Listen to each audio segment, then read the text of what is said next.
एकदा अक्कलकोटमध्ये स्वामी समर्थ बसले होते. त्यांच्याकडे अनेक भक्त आपल्या अडचणी घेऊन येत होते. स्वामी प्रत्येकाला प्रेमाने मार्गदर्शन करत होते. त्याचवेळी गावात एक वृद्ध स्त्री राहत होती.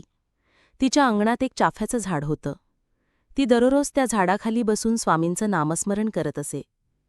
तिचं स्वामींवर अतूट प्रेम होतं, पण ती गरिबीमुळे काही मोठी सेवा करू शकत नव्हती. एक दिवस तिने मनात विचार केला, मी काही देऊ शकत नाही, पण माझ्या अंगणातील चाफ्याची फुलं स्वामींना अर्पण करावी. ती रोज ताज्या चाफ्याच्या फुलांचा हार तयार करून स्वामी समर्थांना अर्पण करू लागली. स्वामींनी ते प्रेम ओळखलं.